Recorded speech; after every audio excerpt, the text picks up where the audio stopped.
This is Inside Indiana Business Radio for the afternoon of Wednesday, June 19th, 2024. I'm Alex Brown. Indianapolis-based Lucas Oil Products is celebrating the opening of its expanded grease manufacturing operations at its production facility in Corydon. CEO Morgan Lucas said the space will help the company increase its output, efficiency, and ability to develop more advanced grease formulations. We are afforded the opportunity to keep an eye on the quality control aspects of what we're doing. If we wanted to pivot on a label change or do things, it gives us a little more flexibility, not to mention that we're going to have the baseline and understanding of how to expand into, I think, bigger volumes of grease for a different marketplace, different customers. So we're very excited about it because it opens a lot of doors that previously we really didn't consider because we didn't have the flexibility or we weren't dynamic enough for that. The expansion will add nearly a dozen jobs, and Lucas said there is the potential for further growth as demand increases. Purdue University on Tuesday announced the launch of an online smart manufacturing education program designed to help businesses and industry associations enhance the skill sets of employees. The university is partnering with Ireland-based Accenture on the Smart Manufacturing Academy, which will focus on topics such as Internet of Things, advanced automation and robotics, and security. The River Ridge Development Authority this week approved the beginning of negotiations for the sale of more than 23 acres of undeveloped land in Jeffersonville. The organization said a potential unnamed buyer is looking to build a 150,000 square foot industrial building on the site.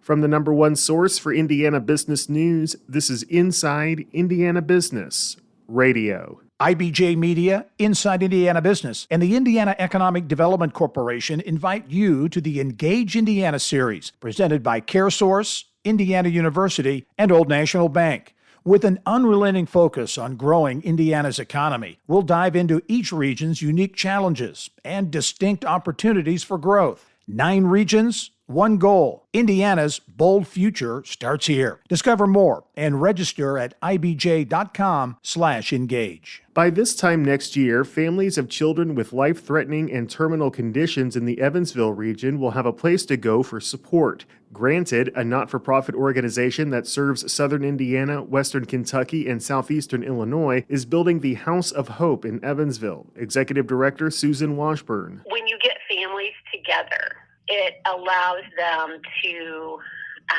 form relationships and bonds with other families who recognize their unique challenges and traumas.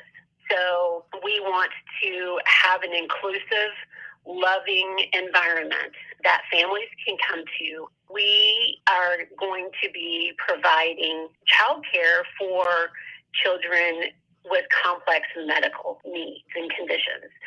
So that frees the family up, the parents up, to either receive counseling, or we have a number of educational programs that we're going to be providing: debt management, how to make money at home, because a lot of our parents are they have to stay at home with their child. The organization raised more than $2 million in money, goods, and services for the project in 2023. Washburn said they expect to open the facility in June 2025.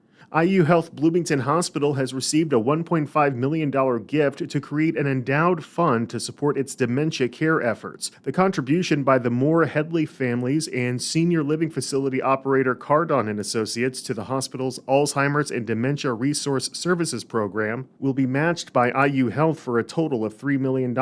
The endowed fund will support elder care services and resources with a focus on people living with dementia. The hospital's Alzheimer's and Dementia Resource Services program offers help to those who live with dementia and those who care for them through efforts such as educational events, support groups, advocacy initiatives, and a resource library.